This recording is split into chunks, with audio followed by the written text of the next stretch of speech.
IW2018, our international workshop. Hope you're enjoying the warm, sunny Floridian weather. I don't think it will be below freezing all week, so that should be good if you're heading out to the beach or anything. Welcome to our opening plenary session.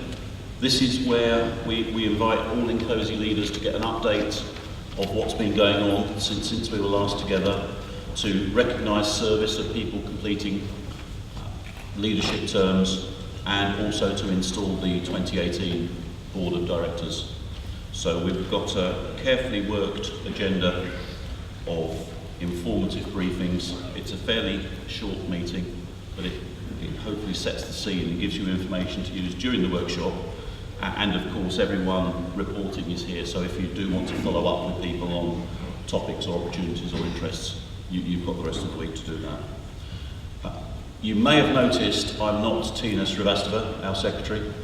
Tina, unfortunately, is unwell, so we send her our best wishes, and I shall be standing in as the Master of Ceremonies for this. It's usually the INCOSE secretary who manages this meeting. So I will be shuttling around a little bit, but we'll endeavour not to fall over. I know if I do, people will be very sympathetic, because that's generally how people are here. So here's our agenda. I'm the call to order and welcome, and we'll be passing people through. We've got a set of presentations, some awards, and we'll then send everyone on the way to their activities. One thing I will say, you are absolutely welcome to take photos and share them on social media, Twitter and the like. We've been, I think, getting our message out more over the last year or two, so if that's your thing, please do it. If you haven't tried Twitter, it's an ideal opportunity to download it and get going if you want. And if it's your first tweet about INCOSE, say so.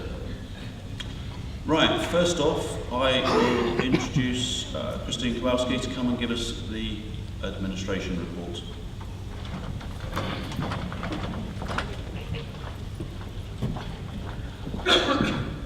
Good morning, everyone. INCOSE leaders, I'm Christine Kowalski, INCOSE Operations Manager in San Diego, and we're here taking care of all your data.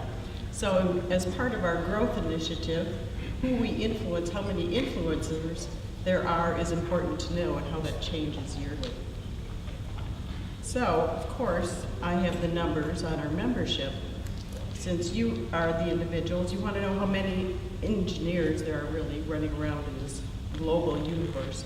We have over 11,000 members, and we have the associate members, which were formerly called the CAB associate members, over 6,000 now, for a total membership of 16,769 individuals that are out there influencing systems engineering in the global universe.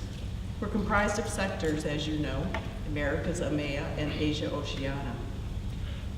There's been growth there. I'll get to that in another chart, but we're in 63 countries, 67 chapters, and there are 6 emerging chapters. Of course, you need a picture, you need your graphs, your engineers, you like to see it visually. This is a representation of the membership in the different sectors, the purple one being the CAB or associate members, individuals within CAB organizations. Our greatest individual members are the greatest representation in the different sectors. But what's important is to see how the growth has happened over the last 3 years, since this is something that is being worked quite ardently by Tina. Art is pushing us all along in that, as well as strategic integration. But you'll see the blue is 2015, the red is 2016, and 2017 is the green. So you can see there has been growth. Obviously, the CAB memberships, the individuals, has grown considerably as we've grown our CAB organizations. The Americas has held pretty steady over the last 2 years, and we're starting to see some pickup there as we're really getting behind those struggling chapters. EMEA keeps growing, there's steady growth there. And Asia Oceania, as I reported at the IS, has doubled since 2015. So it's been phenomenal growth in that sector. So it's good to see how our corporate membership is. As of this week, we have 106 members. There are 78 that are corporate and 28 that are academic. We've added 7 organizations in the last 6 months. And I'm sure they'll have a great meeting after this. Publications is another area where we can influence people. With our relationship with Wiley, who's now publishing the SE Handbook, we have that opportunity to globally produce the handbook and ship it all over the world. At this point in time, we have over 4,000 sales. It's one of their premier products. And in the Cozy store, we offer the download of the SE Handbook to members. We have nearly 4,000 downloads. And of course, if you're going to influence, you have to have translations of that handbook. We now have them available in the Cozy store with a pointer to the Chinese, Korean, and German opportunities to purchase those translations. And we have other Japanese, we're waiting to get that information to add as well. The Italian and Spanish translations are in progress. We also have a Wiley partnership where we receive royalties for the SE Journal, Insight, and the online symposium library. So there's revenue in both of these. The handbook, we've received over $57,000 in revenue for 2017, and we won't know 2017 until the first quarter of 2018 when Wiley closes their books. Also, in 2017, the Integrating Program Management and Software Engineering book, which was a joint publication, has been sold in the Cozy store. And we've had 252 books that have been purchased so far, just from Cozy alone. Some of you had the opportunity to pre-order books from Wiley. They will have a booth here today and tomorrow, so if you pre-ordered, you want to go by and pay for your book or books, if you ordered a few, and pick them up. And in the Cozy store, there are other additional products that Tech Ops has produced. We've had close to 10,000 downloads of those products. It's always good to know who we are, how we can help you, because that's our job. We want to make it easier for you. We know you're volunteers, your time is precious. So use us. There are different ways of getting in touch with us. Carol Merodino is certification, she is here. Danny DeRoche is here as well. You'll see them around in the respective meetings. And the others behind the scenes, Carrie pays the bills, many of you are familiar with her. Cindy Royce supports us, and Betty, many of the MOU chapters are quite familiar with her, handling a membership, and Holly helps with publications. And that's all I have. Thank you.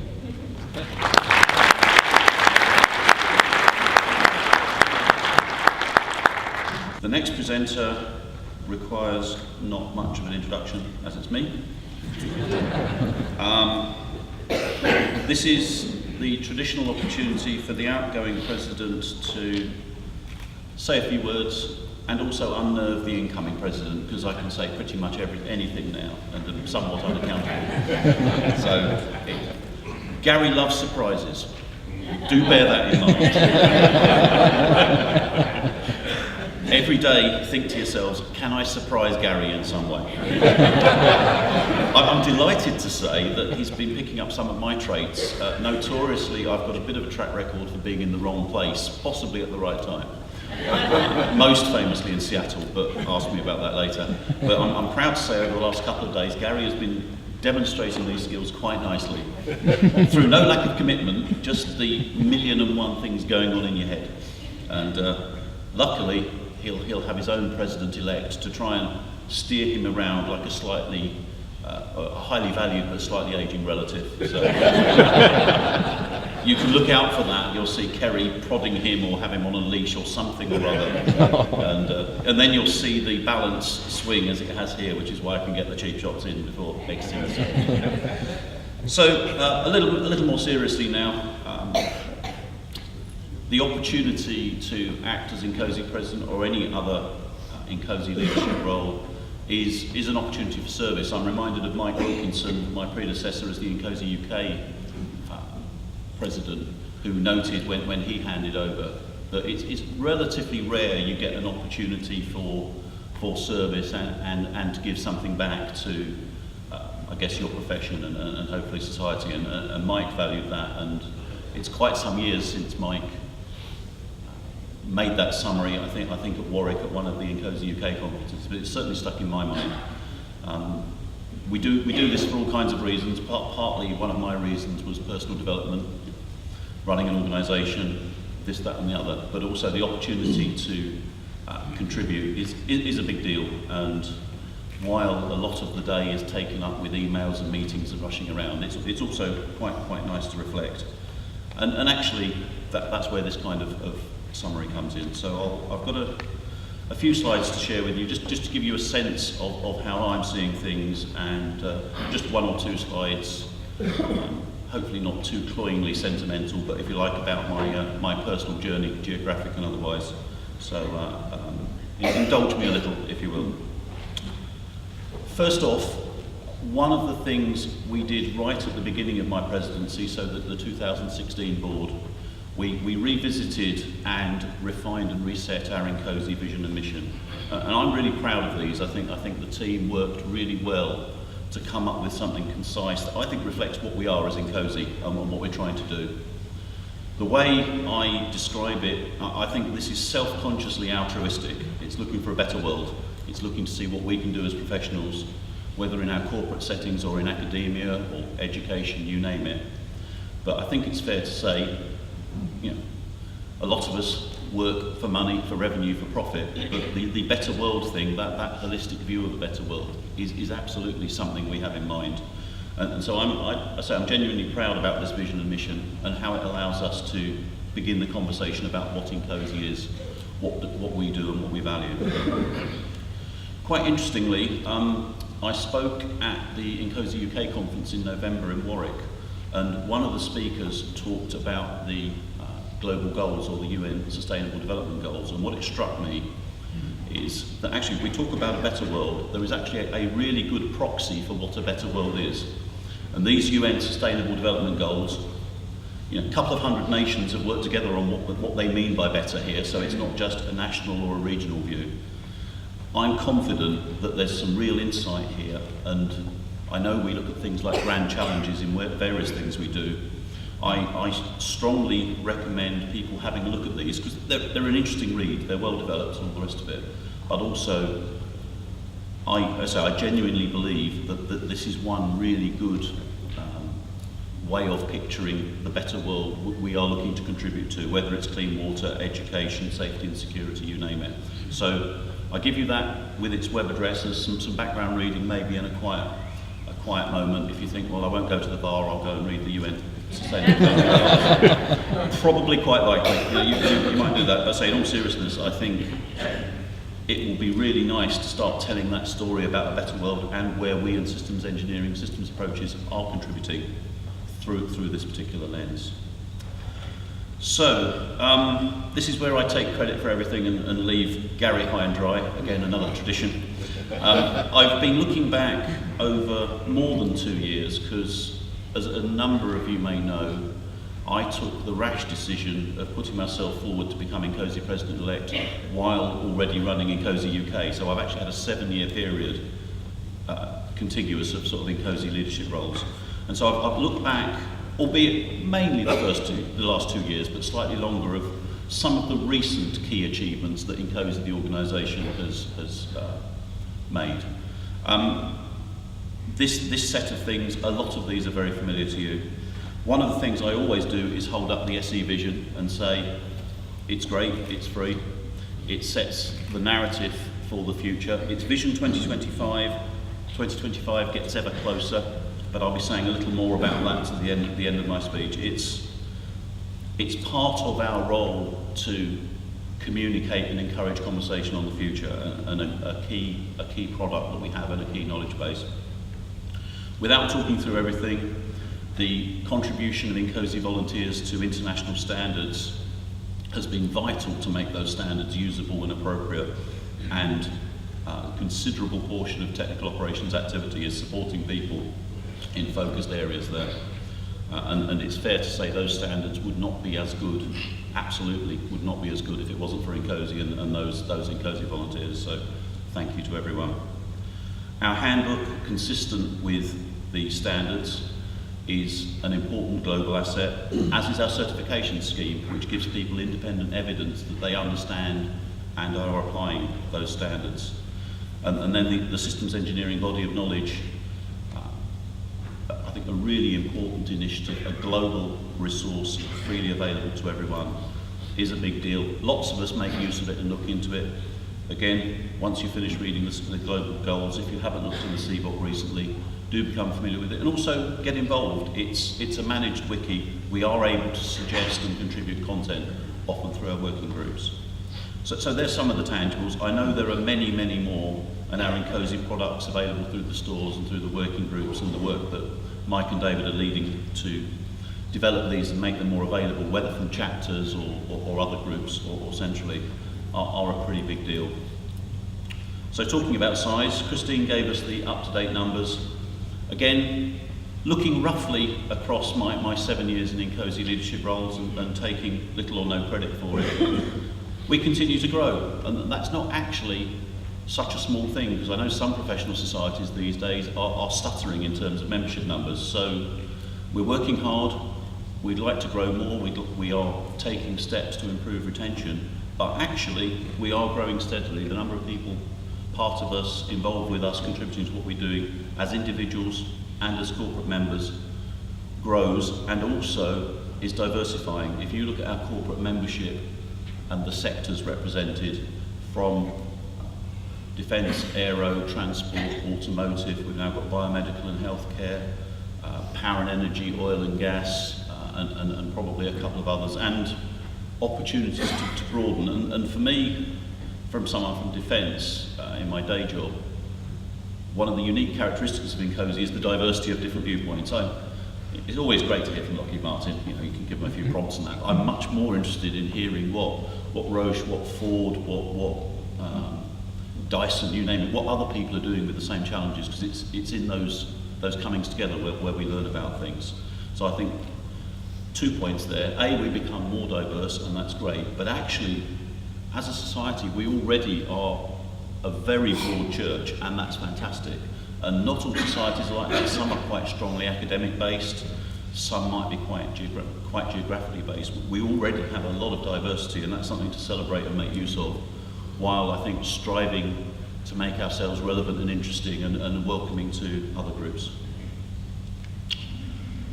So, I've managed to travel quite a bit the last couple of years, from Beijing to Bangalore. I'd say Baltimore, but I haven't been to Baltimore, but it begins with a B. And I've been taking a view, and from what I can see, the challenges and trends are seen pretty much the same the world over. And I think the commonality in the things we're all dealing with is another real important lever for InCozy, because we can use our global connectivity to look at these issues, and they've got broad applicability. I won't go through these in any detail. I know the slides will be all available, but these topics and others are those which we as systems engineers are wrestling with, need to keep on developing what we do to keep it relevant and deliver value and take things forwards.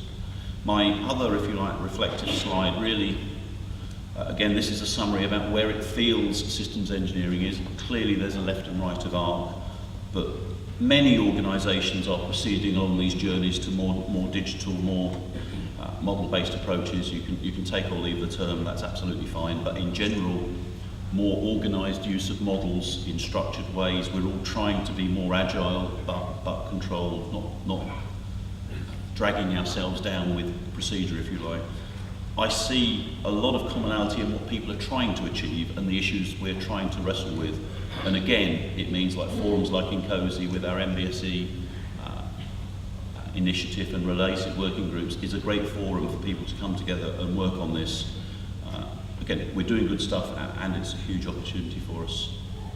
So here's my fun slide. I've had a vision for a long time of talking about my InCozy journey through the medium of fridge magnets. I have quite a lot. This is some I selected for the purpose of a visual aid with the IW2018 location. So LA, we're here in Florida. Those of you who remember, I don't want to put an adjective on it, but the sight of me in a kilt in Edinburgh, that's a fridge magnet with the clan which myself and Mike Delamere, my long-lost cousin, both hail from. That's an Edinburgh story, again for the bar. But also along the way, I've roughly travelled about 220,000 miles on INCOSE business during the president-elect and presidency. I think the distance to the moon is 238,000, so roughly there. I would have done a chart, didn't quite have time. But a lot of travel to some fascinating places which really allows you to connect with people and understand their context and their issues. I found it quite bizarre. I was speaking at the NASA Jet Propulsion Lab knowing my basic knowledge about MBSE, but they were very kind. Participating in conferences in Singapore, in India, in China has been great and broadened that knowledge. And things like the Great Lakes Regional Conference at one of the hardest to find access places in America, Mackinac Island. My pronunciation is probably not very good, but hey. So, I say, geographic journey. I think the opportunity to have emails all hours of day and night from all over the world is one that I commend to Gary. He already has had 2 years of an awful lot of those, but he won't have to say, hey Alan, have you dealt with that email to me? It'll be down to him. But let's say, you know, the presidency is a great role. You learn a lot. It can also be profoundly frustrating and irritating at times, same as any of our day jobs. The highlights and the insights are great. Have I achieved my aims of personal development? Not really for me to say, but certainly doing things like this sort of comes second nature now. 7 years ago, maybe less so. So I think the experience as acting as a chief exec for a typical systems engineering middle manager, as I am in my day job, is hard to achieve experience unless you set your own company up. So those insights are something I'll be continuing to make a lot of use of. Final slide for me. Big plug for Twitter. At INCOSEPres, the presidential Twitter account, hands over in minutes to Gary. He may have his people to make it happen for him, but in the countdown today, I just highlighted some of the things that stand out. There are many. I've talked about some of them. I'd also highlight, as was done earlier, the SEPM book we published together, the Technical Leadership Institute, if you like, whatever the right word is for finishing the course, matriculating, if you like, the first cohort, as we did in Adelaide. And the penultimate thing I'll say is a huge thank you to BAE Systems, my employers, who broadly let me do this for half my time for 4 years, which is a big commitment financially and time-wise. And my boss at BAE, she's been counting down the days when she can work me even harder, and that's of course fair. But many of our corporate advisory board members and other organisations support volunteers in leadership roles, and that is a huge commitment, and it's very important to us as an organisation, and we look to give back to them as well. Final thing, SE of the future. You'll be hearing more about it from Gary. It's really the banner for what we're doing to have a conversation about understanding how our discipline needs to evolve and making things happen to keep us relevant and impactful. So with that, I'll say thank you very much. I have no idea what's coming next. I think it's the installations. But thank you very much. I'll be around, but I'll be looking more relaxed and saying, that's one for Gary. So thank you very much, everyone. Well, thank you. Being able to stand here and say that I'm Gary Roedler, the president of INCOSE, is very humbling. Thank you all for the support. I'm sure I'll be getting plenty of support over the next 2 years. It's an awesome challenge. It's an awesome honor. Is that with an O-U-R? I'm just loving the awesome. Okay. It's all cool. Just loving the awesome. But I'm coming into this very proud to be the president of INCOSE, but also very fortunate. As you saw the people who came up, very talented group. I expect we're going to have a very productive board, and that we'll be able to continue in the footsteps of others before us to be able to do great things for INCOSE. So I think it's a journey that will be very interesting, and as Alan has said, challenging at times, fun at times, but it will be highly valued. So I want to start by looking back on some things before we look at where are we taking things in the next 2 years. I think it's always useful to look back and appreciate where we've been, how we've gotten to where we are. And so I want to just take a look at us as an organization and the people in the organization. We started out well, first of all, I've been with INCOSE now, a member for 24 years. So not quite from the first day, but fairly close. And in that time, I've seen an evolution of the organization. INCOSE started as a small US entity, and then built to have an international footprint. We are now operating as a global organization that has broader vision and mission. And with that, we've really had a lot of focus on trying to establish a collaborative, inclusive environment, one in which we reach out to others outside of our organization as well as within. It's an important piece of having that influence, having the reach that we're trying to achieve. And we've also then been able to turn this into focusing systems engineering, the application of systems engineering, on a more global level to look at how we apply systems engineering to address some of the technical and societal needs. And that's really where we are today, trying to look at how do we make even a more significant impact. Something that goes beyond the processes, the methods, and the tools. Not that those are unimportant, but but we need to do more. Our leadership has been outstanding over the years. Our organization has been extremely fortunate to have a history of excellent, very passionate, and highly dedicated leaders. The past presidents from the past 15 years are shown here, but my comments apply back to the beginning of the organization. And they have led the organization to evolve while putting the needs of INCOSE as their top priority. And this is no small task.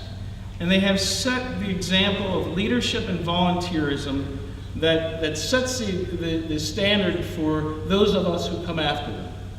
So it's really a challenge that's been put forward. And our vision. Our vision has served us well as an instrument of communication with others. Every chance Alan had, he was holding up his vision.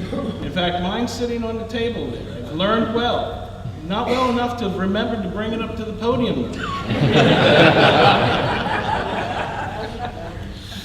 But in any case, if you don't like this picture of Alan holding the vision, I have at least 5 others on my hard drive.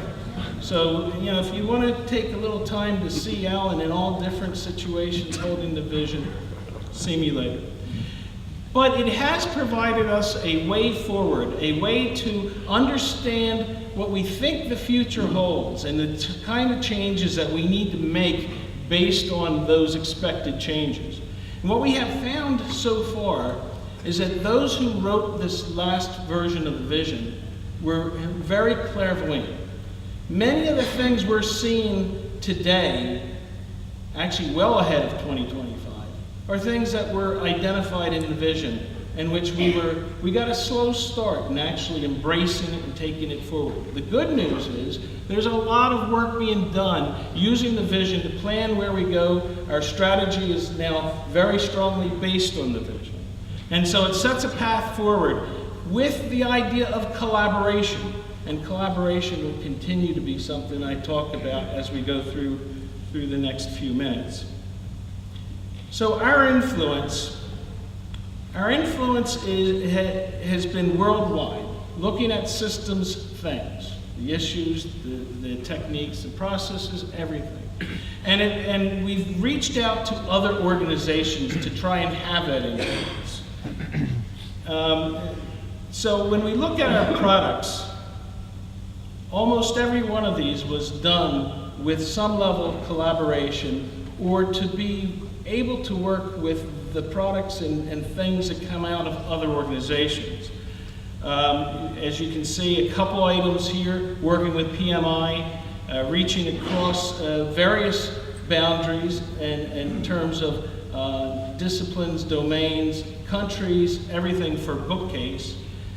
So we've built a very strong product base that has been recognized.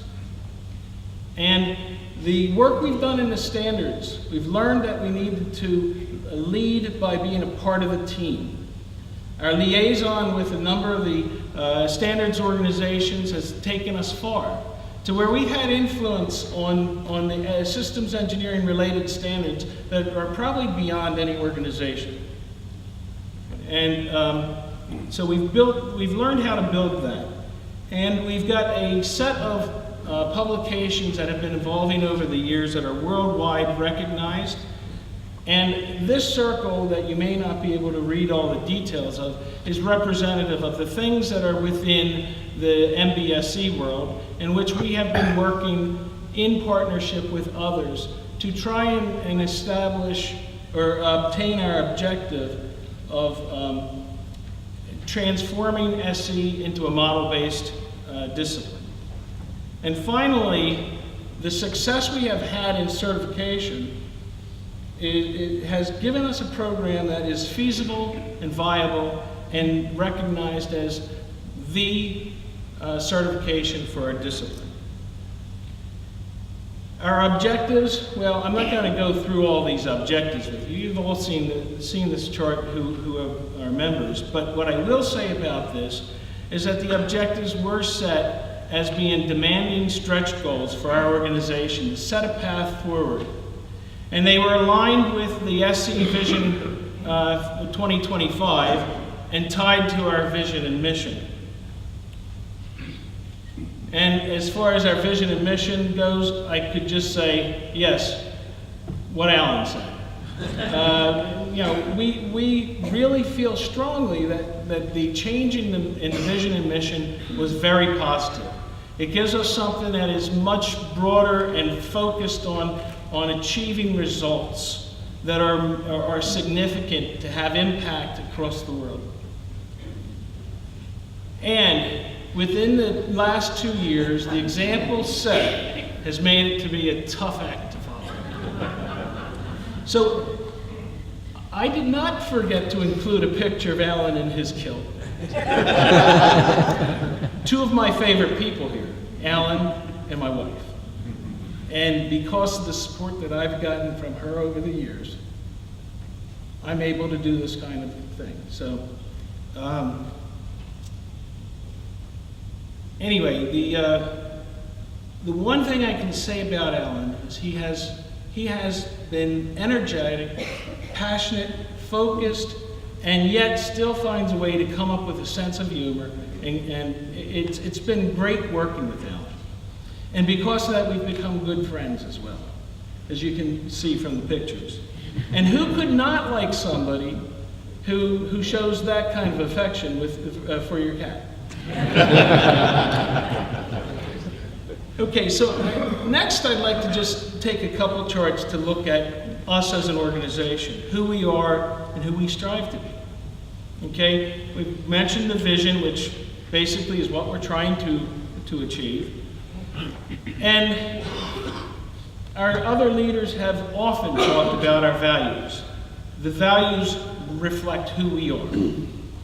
And then the principles are the things in which how we intend, the focus on how we intend to achieve the mission and vision within the bounds of our values.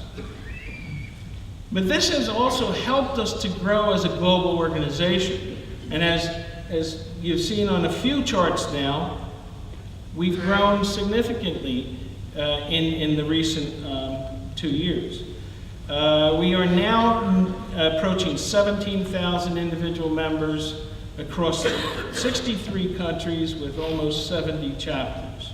And that is a fairly significant footprint, and I'm seeing continual growth and a focus on that. And we're going to continue to look at that.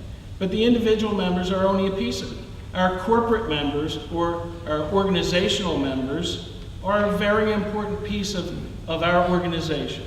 Okay, they form a basis of stakeholders who provide very valuable insight into what's important for our organization, what's important for our discipline. Okay, and we need to continue to listen to them and work with them to continue to have them involved in what we do. All right, so right now we've got 106. I had to update this chart last night because in a meeting it was mentioned 106. I still had 105. I missed a day.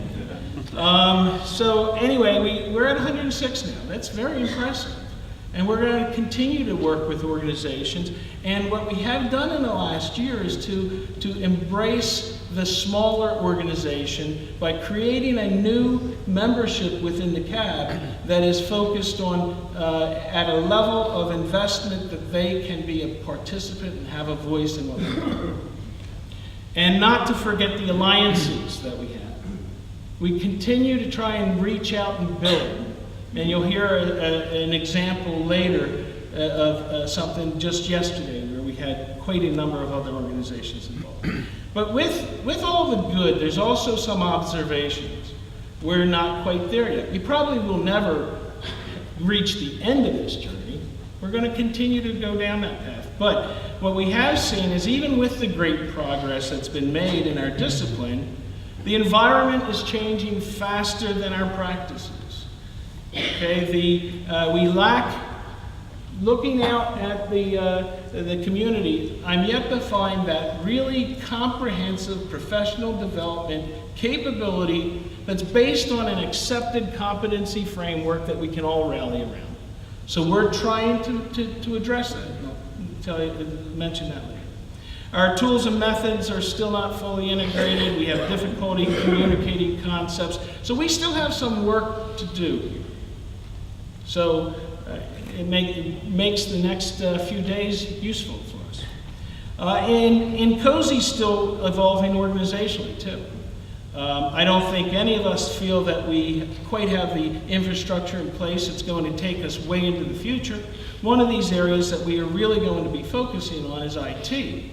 We need to improve that to be able to help our organization to thrive. And so evolution is needed.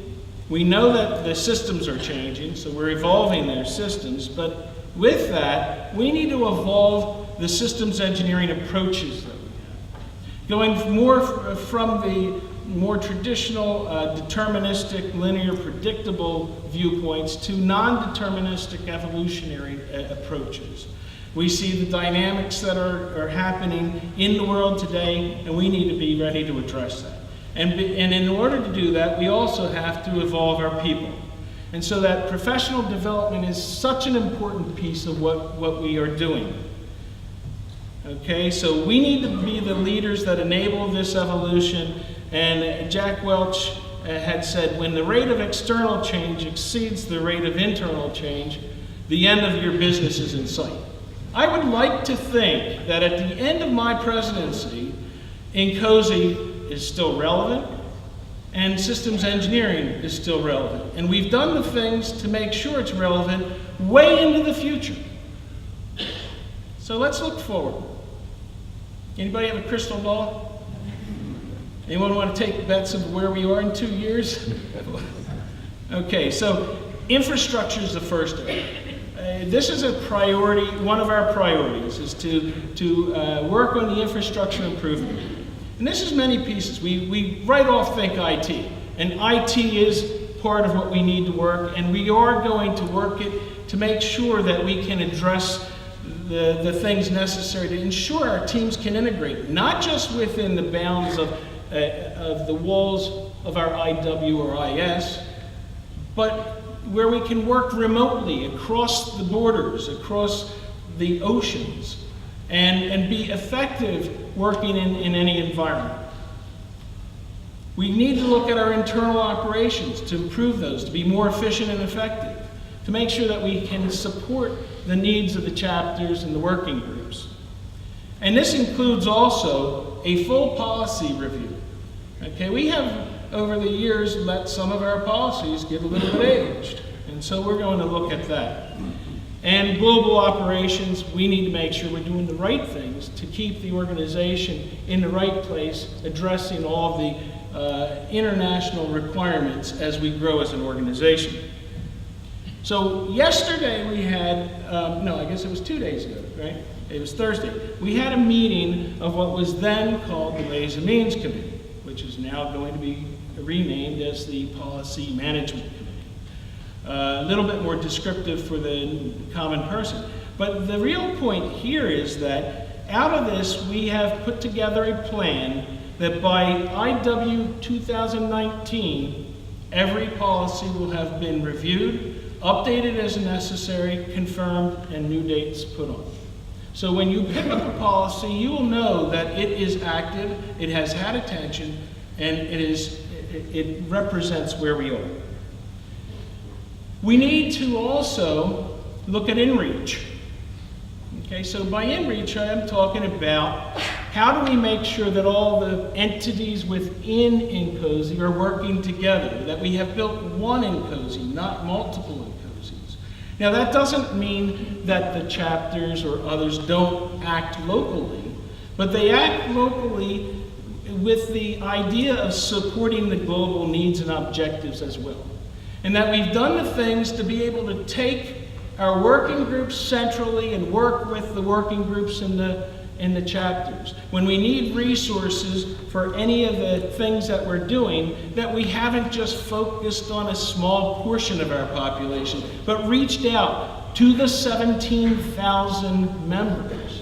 And when we need specific things that our individual members don't have available for us, we can reach out to our CAB organizations, those corporations, academic institutions, and agencies to try and get that help. So the idea is to be able to leverage those resources into one channel for us to be able to communicate across and use those effectively. Now, along with inReach is the outreach, and I've been talking about collaboration. This has been, if you have been around me in the last several years, you hear about collaboration and probably to the point that you're tired of it, but I can't say enough about it. No organization has all of the talent. No organization has all of the focuses necessary. And what we are seeing is that we have been reaching out to organizations that end up being very complementary to us in the systems engineering arena. And brought up in a meeting yesterday was how about establishing formal collaboration with organizations in other domains, with the domain organizations, or with the soft skills, or the educational arena. Okay, and we do need to look at that whole picture, look at this holistically. And so we do have experience, especially in the standardization, of being able to reach out across the boundaries and bring things together in a way that affect our world. Okay, and so out of this over the last decade, we have driven things to where we have a technical coevolution of all the key SE resources. When you look at the handbook, 15288, other supporting standards, the CBOC, you name it, they are working pretty much together. Now, how do we get that out communicated and work with it and translate as necessary to work within other arenas and disciplines and domains? And so the domains are an important piece. Alan emphasized this, and so we do need to understand how work is done in those domains, how we can influence in a positive way, and not come in arrogant and say, oh, you have it all wrong and you have to talk like us. Okay, so professional development's another one of the priority areas. We are making significant progress though here. We are about, at one point this year, I know Don Gilash is in here somewhere, but we are about to release the competency framework that was, by the way, a collaborative effort. It was not just INCOSE. We worked with others, including the NDIA, to develop a framework that could be used worldwide. And that's about to come out this year. We also formed a professional development steering group to try and take all of the various pieces we have and bring those together. There was a strategy meeting yesterday to look at how do we take this forward and put it into a means that we can reach out to the world, to have a platform-based approach that we can not only have ourselves work within, but also to get the community to contribute and be a part of it. All right, and the last but not least is evolving our discipline.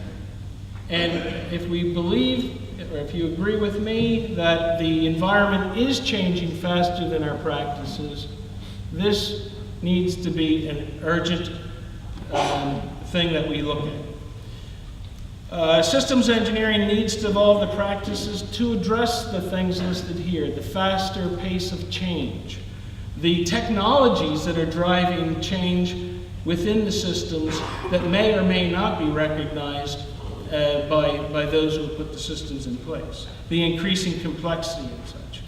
And so we need to look at all the aspects of systems engineering to transform them. The work we've done on transformation of systems engineering for model-based is a piece of it, but it is not the entire picture. It is a necessary part of our being able to move it forward, but we need to look at things beyond just the model-based work. So yesterday we held a strategy session, and we had over 10 different organizations represented.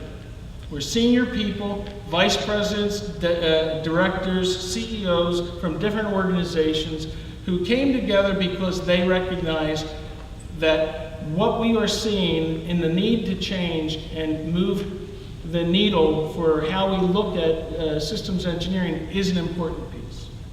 Okay, and this SE of the Future is an initiative that we believe will go on for several years, but that we will be able to identify things that will affect us on a yearly basis and on an intermediate and long term.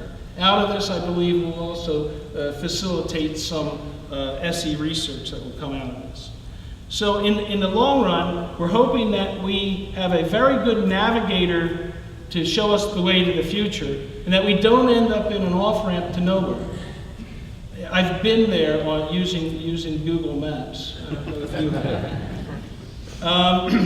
have. Generally, it's very good, but occasionally it's in the wrong place. All right, so there's some additional areas to focus for the future, and for time's sake, I'll try and wrap this up quickly. We are looking at the future direction of SE research. Larry Strausser, who I did see come in here a little while ago, has been leading an effort of multiple workshops to try and help us understand how would we address or apply SE for the grand challenges, and what research is necessary to enable us to get there. SE and policy is a growing area, and we've had some discussions with a number of people who really feel this has to be a hot topic. And this gets back to the using systems approaches to affect societal needs, to affect other things other than the hard systems we work with.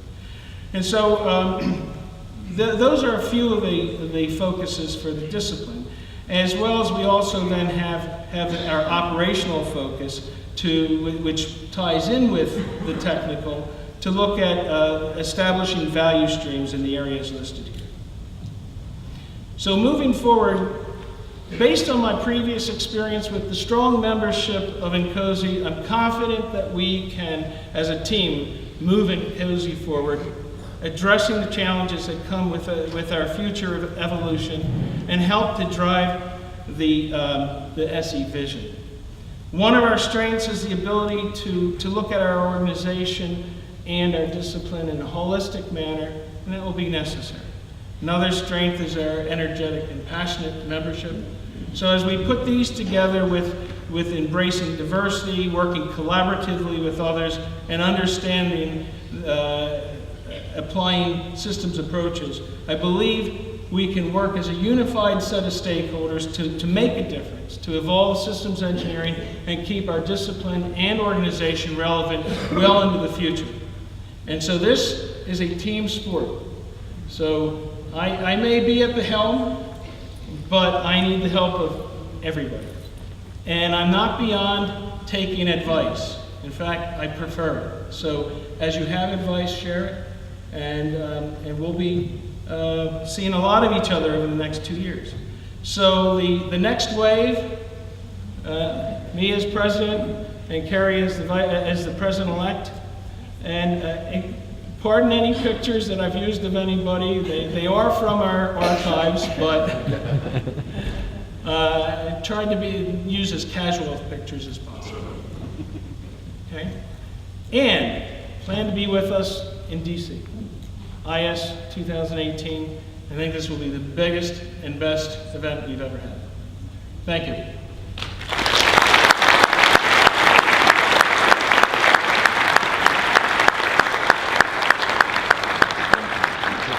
One last comment. I don't think I'll get that tattoo.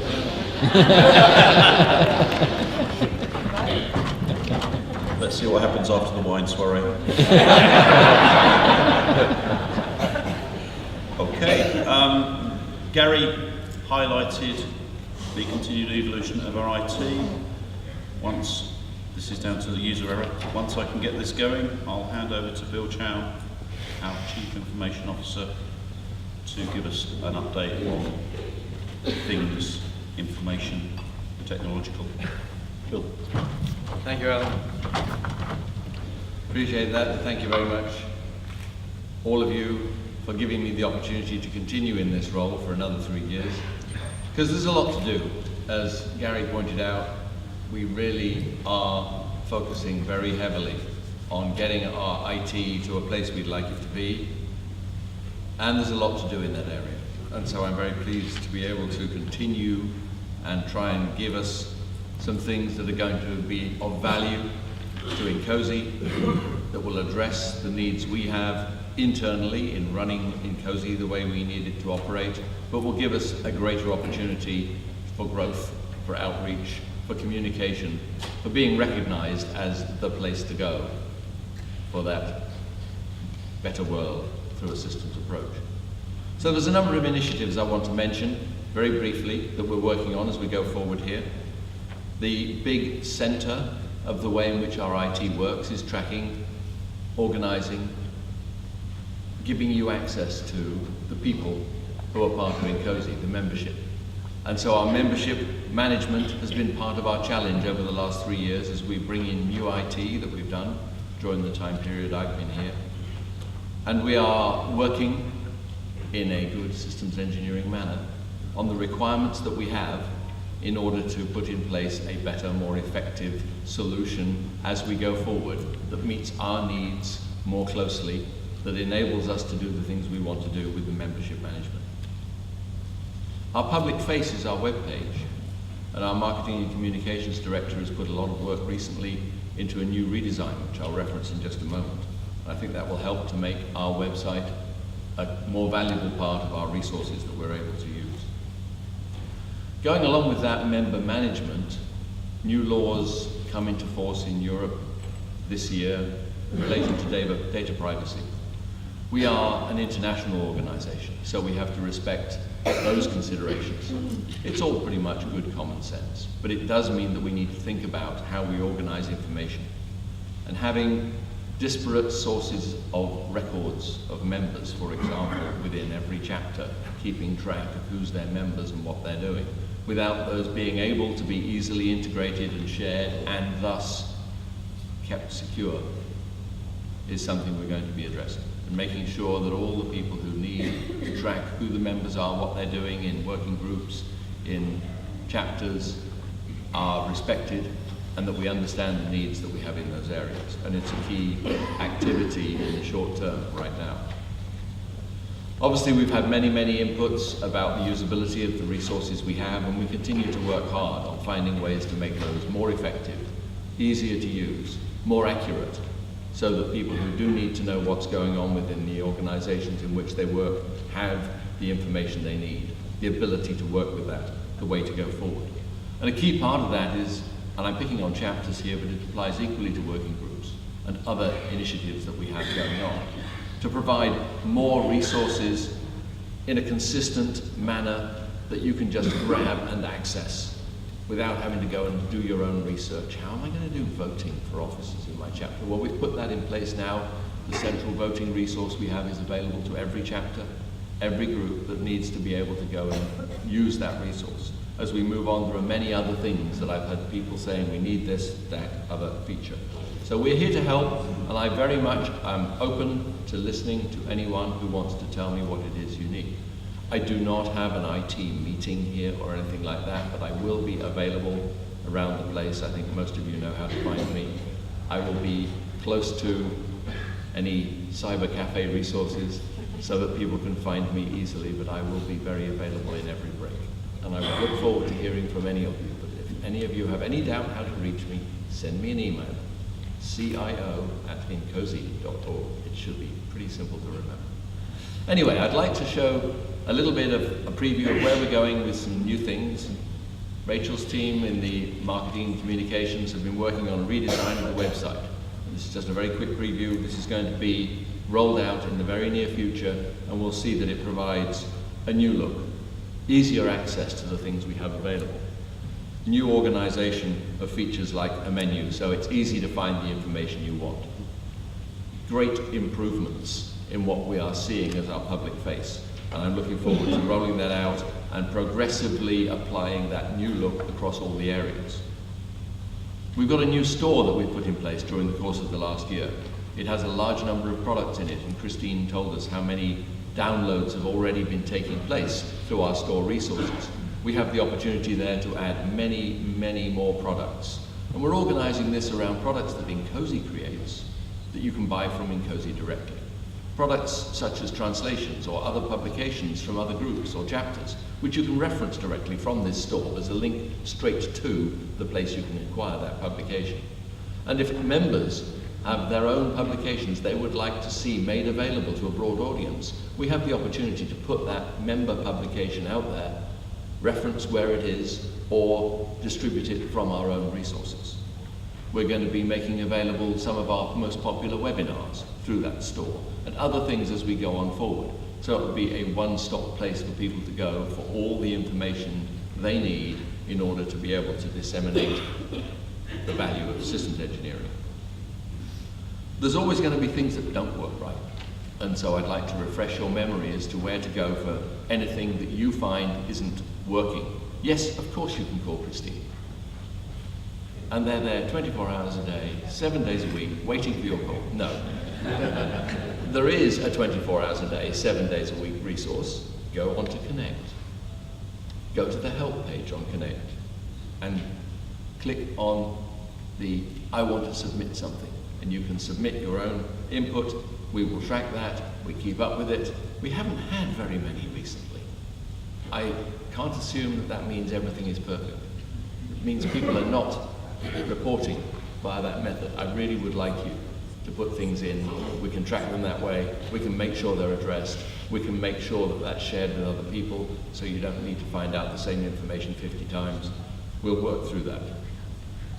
So, as we move on in the next 3-year period that I take on as CIO, we want to resolve those issues we talked about. As Gary said, IT is a key focus.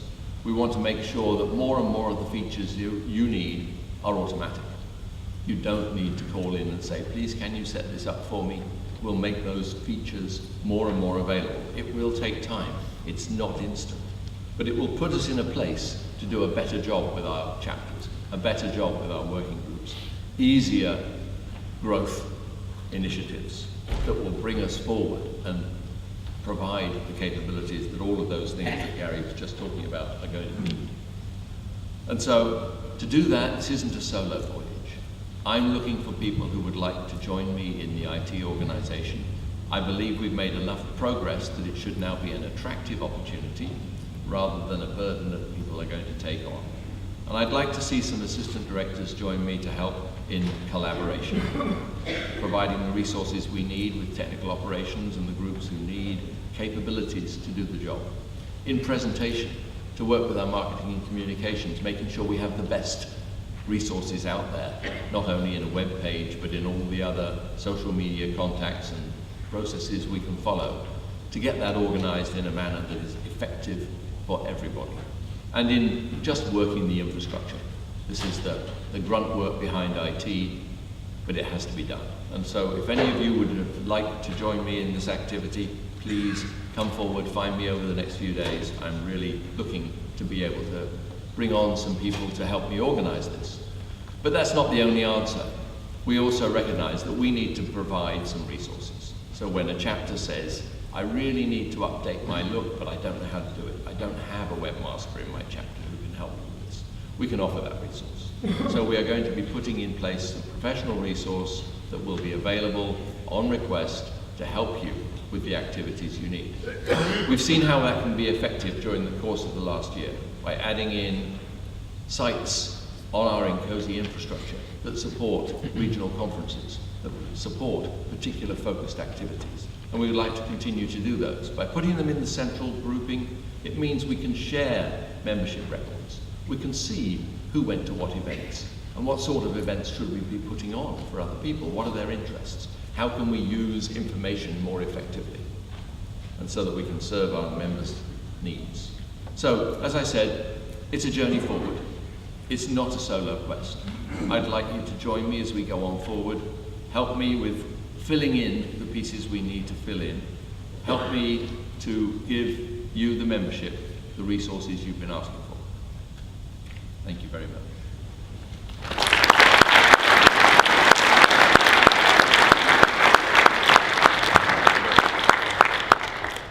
Thank you very much, Bill. Let's see if I can work this.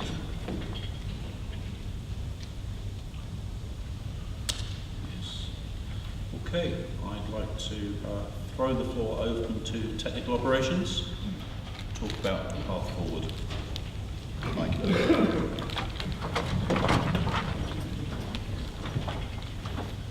Thank you, Alan. Good morning, everybody. Let's see. No one's asleep yet. That's really good. Excellent. All right. I'm not going to spend too much time today. I know you're all eager to get to the coffee break, but after me comes Courtney, which she always gives the best presentations. So hang in there. I'm going to talk today about tech ops. I'm going to give you some highlights of what we did in 2017 and some plans of what we're going to do in 2018, and a few other goodies along the way. First, I noticed there's a lot of new members.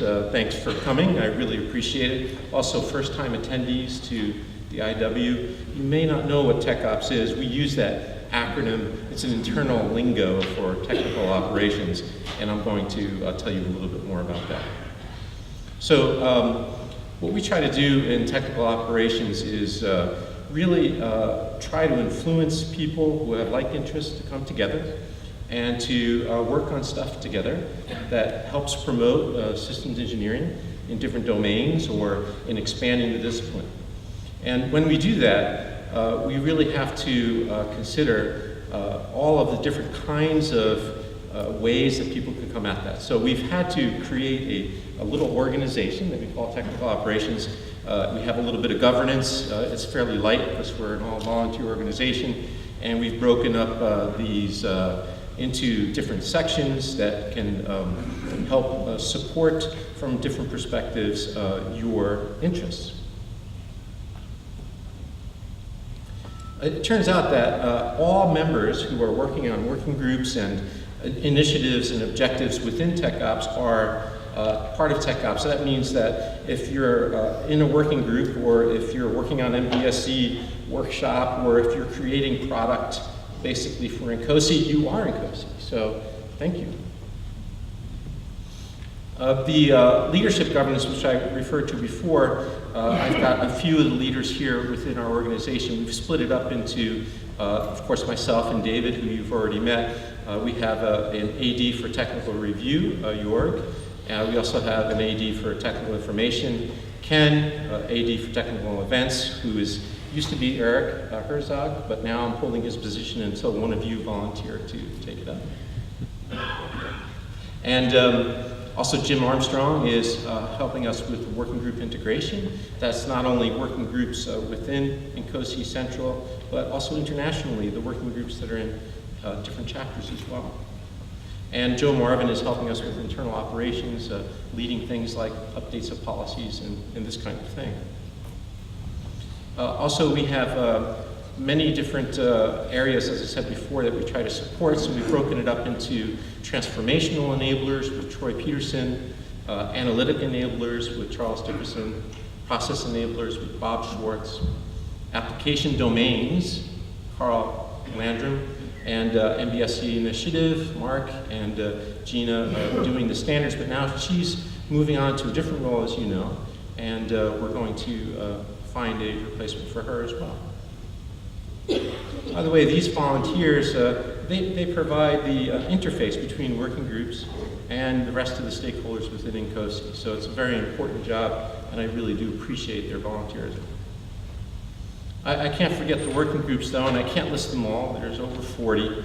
But just to give you a taste of it, we have about 11 that are in transformational enablers. We have one new and one moved. A new one is system software interface with Sarah and Mike and Edmund. That's exciting. And also we moved Empowering Women as into an initiative under the Outreach Director. It's probably a better home, and I was happy to have them in our home for a while.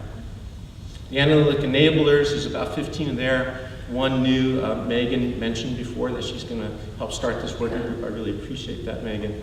Also with Duncan as well. And then process enablers, we have about 10 with 2 new and 1 that kind of retired / moved. Knowledge management, it used to be really kind of a placeholder for our editors on the INCOSE handbook.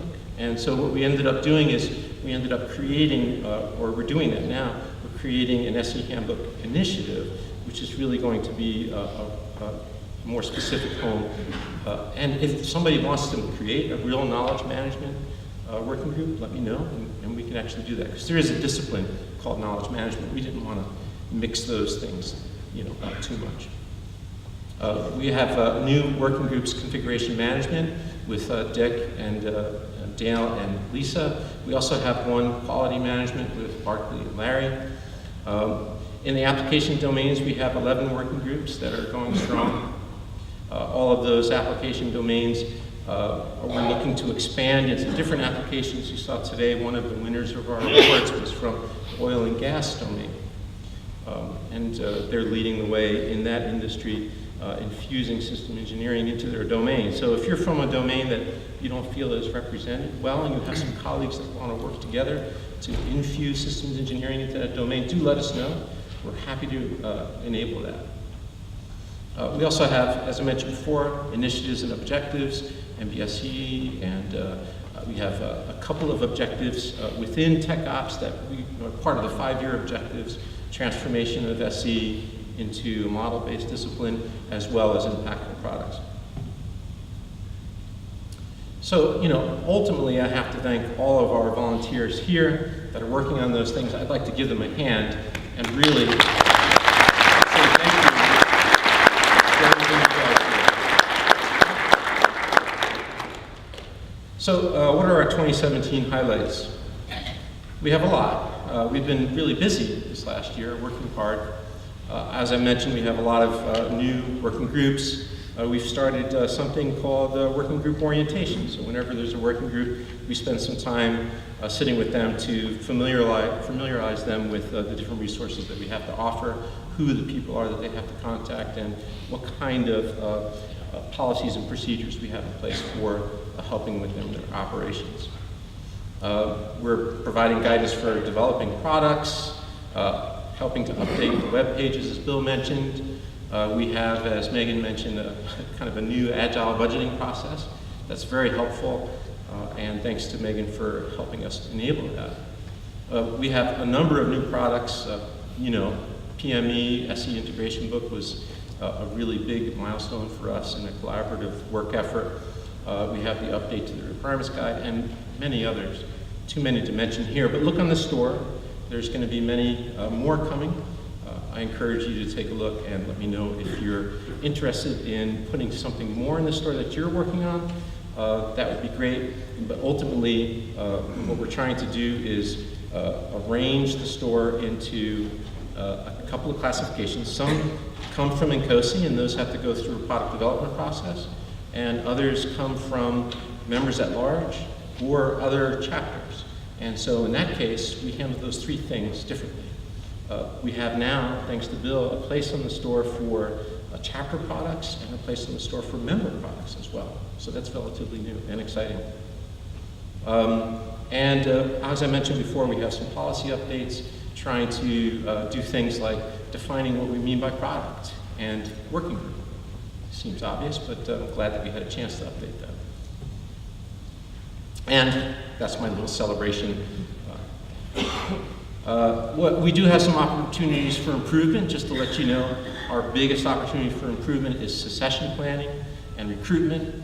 Our action plan, David and I now are not waiting for somebody to end their term to go and look for somebody else. Instead, we're actively recruiting all the time. And we're also asking our leaders to take responsibility for their succession planning as well. So, turn your passion into action. Volunteer at the IW if it's not for tech ops, for IT, for someplace else. This is a great place to get involved with other passionate people in systems engineering to make a difference in INCOSE. I mentioned the product life cycle.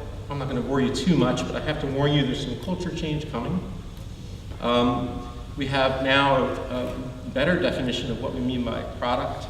There's product made by INCOSE, and then there's product made from members or chapters or partners, and we have slightly different definitions for both.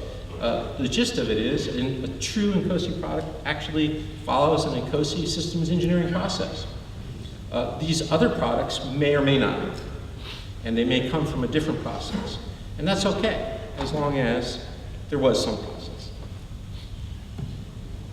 Also, we tried to put together a very simple, I would say, guideline for product development. We didn't want to reinvent the whole product lifecycle 15288 process and apply it to us as volunteers.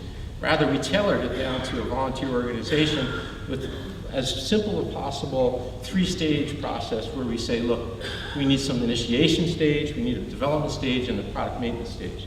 But that doesn't stop us from doing planning.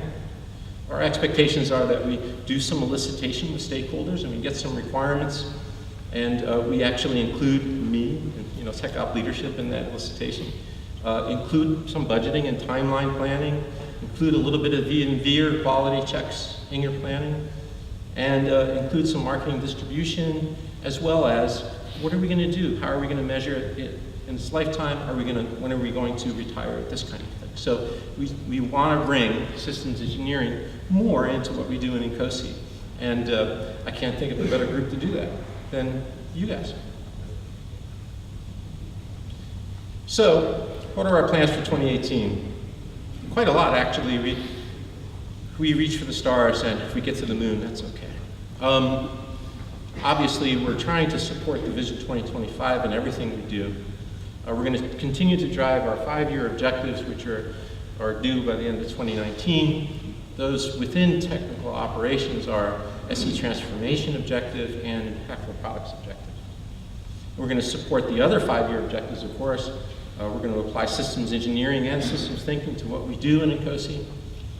We're obviously going to continue to support the goals and the tasks of our 40+ working groups, actively recruit, as I mentioned before, and continue to serve our members, you, and our global SE community. Just to give you a little bit of an insight, after going through the 2018 budgeting process, I analyzed all of the different places where we're going to invest our Euro monies, and basically this is the breakdown. Now this doesn't include volunteer time. In a lot of cases, we put tons of time in, but we don't need a lot of money. So I thank you for that. But sometimes we do need money in order to do things, and so we've decided to invest in this kind of ratio. A lot on products, that makes sense because we're technical operations. The majority of our output is products, but also in alliances because we depend on other organizations to help us with the SE vision. We also are trying to invest in growth. We want to grow as an organization. We want to have more than 17,000 systems engineers here because we know there are plenty of more systems thinkers and people that use systems engineering out there that could benefit from our society. And of course, we're dedicated to transformation and the other things as well. So what are some of the key points about this event? This is my wish list here for you. I'm sure everybody has their own. You've got a big agenda to look through, and you have a lot of things to pick from. But don't forget to look at some of these. The app is the way to navigate. That's what I've learned. Because if there's any change, it's right there. If you don't have the app, go to the Apple Store and get it. It's called the IW2018, INCOSE IW2018. It's worth it. It's wonderful, and it gets updated with anything. You could even turn on notifications because if there's a meeting change, it comes to you. If you haven't done that, please do that. But there's a few different things I wanted to point out. One is we're going to have some town hall meetings early in the morning tomorrow and Monday. So 8 to 9, the theme is culture change, and it's culture change within system engineering and culture change within INCOSE too. So I hope you come and check out those sessions. We have 4 guest speakers. Also, we have the MBSE workshop, and over the years we've learned to integrate the workshop into everything that we do. So there's plenty of separate MBSE stuff and plenty of integrated MBSE stuff. So a lot of the different working groups have MBSE things in their agenda, and you can check out what all of those things are by the integrated schedule that I put the URL here for. Check that out. It's a really exciting infusion of modeling into systems engineering. Also, near the end of our IW, we're going to have something called the Working Group Marketplace and Closing Reception. Please attend that. It's an opportunity to see what all the working groups are doing. They each have a poster to show what they're working on and what their accomplishments have been. It's impossible to go to all the working group meetings here because they conflict with each other. There's multiple tracks. So it's an opportunity for you to see what the other people are doing and to have an opportunity to collaborate with them as well. Last but not least, we have a number of what we call veterans available for first-time attendees. For anybody who's here at the IW for the first time and anyone who's a new member, we encourage you to go ahead and take advantage of that. In fact, right after this meeting, from 10 to 10:30 in the River Terrace 1, 3rd floor, we're going to have your own coffee if you're a first-time attendee. Go over there, and there'll be people there that can help navigate through the IW and even help you make connections that are relevant for you. So welcome, and thank you very much.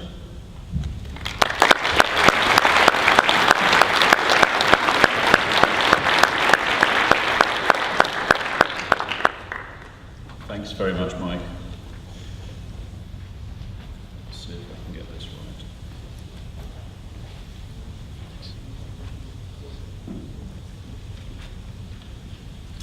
Answer, maybe. It's going to be Courtney in certification next. She's already on the move, keeping us on to time. I'll hand over to our certification program manager, Courtney Wright. Hey guys. When I tell people I'm a systems engineer and they say, what is that? I tell them that I translate between engineers and engineers. In the last couple of years at the IW, I've given some presentations to help you all understand translating between English and English. We talked a little bit about the UK and Australia and some differences in language. And I want to celebrate the end of Alan standing up here and referring to the certification scheme. Because he assures me that that means nothing derogatory, that it's just a scheme, a system, a plan. It's the certification program. So I am going to do another translation from English to English today. And I'm going to help prepare you all for going to Washington, D.C., which is a little different from other parts of the United States, particularly from Florida. They wear a lot of socks there, Gary. I'm wearing them today. Are you today? It must be Saturday. And so I have a little bit of, I'm not just going to say a vocabulary lesson, but some talking points. Business casual in Washington, D.C. is how these two gentlemen are dressed. This is the Saturday attire, right? So it's a suit, no tie, right? They're business casual. It's just kind of a more formal dress there in D.C. Good to see you, all right? I'm outing a lot of us here. Okay? I do it. It's going to be good to see you all. This is what people say when they don't know if they've met you before. They may say it otherwise, but it's pretty universally used in this way. The values in DC, it's important to be important. You gotta have your phone there. You gotta be checking stuff. Like, oh, I might be on call, someone at work needs me. Recognize that, it's not personal, it's just how they are. Bless their hearts. There's a lot of nicknames, right? So you might be introduced to someone, you try to look them up, there's no one by that name, Rusty Ekman. Rusty has the first name Emmett, okay? I don't know why we haven't discussed why he goes by a different name. It's just really common in DC. No one is named at birth Jim, but there's a whole lot of Jims there. A whole lot of Daves there. And finally, the mall. When you hear people in Washington, D.C. talk about the mall, they're talking about a strip of grass surrounded by museums that will be closed next week, but they're talking about this place that will be lovely in July. You'll want to get off the mall where it's hot and go into the stores. The stores that are inside the museums, okay? It's not a shopping mall. So with this context, I want you to practice understanding how these terms are used. And so I'm going to tell a little story. And this is a little story about someone, a systems engineer. Once upon a time, except once upon a time is not the way a good Washington, D.C. story starts out. So, 18 months ago, a man appeared at an Nkosi beta exam. He's dressed a little business casual, unfamiliar Washingtonians. And he grumbled with concerns that he had been studying the new Nkosi Systems Engineering Handbook version 4, but he wasn't sure how he was going to do on the knowledge exam. And I gotta tell you, I was concerned about how he was gonna do on the exam because it was testing him and it was testing our exam. This person wasn't sure if he would pass it. He did. For 3 years, he has proclaimed himself the world's oldest ASAP. He was an experienced systems engineering. He might be called an expert. We do make a distinction between those two. The ESEP is the expert systems engineering professional, and it's not just about years on the planet. You could use a nickname for this person. You could call him Ricky, you could call him Dick. Go for it, give it a try. He probably wouldn't really appreciate those, but he's a really nice guy, so you might be okay with it. He was an important person, all right, in DC. It's important to be important. Within his company, with his Nkosi chapter, he really was a leader in the field of systems engineering. And another thing people in DC like are those LinkedIn endorsements. His friends frequently endorsed him as a systems engineer, but he wanted more. He wanted to be part of the graph. He wanted to be in those gold bars on the left. He wanted to be one of those few proud expert systems engineering professionals. He wanted to be part of just 20 ESEPs in Sector 2. There's room for growth, y'all. And so he said, I'm not going to settle with being the world's oldest ASEP. I'm going to apply to be an expert systems engineering professional. And Richard Beasley, it is good to see you. It's even better that you don't have to go and have your own pins made, which you have done in the past. We don't have to pretend anymore. You don't have to create your own certification scheme. Because today I'm very happy to congratulate you as our newest ESEP. Thank you very much.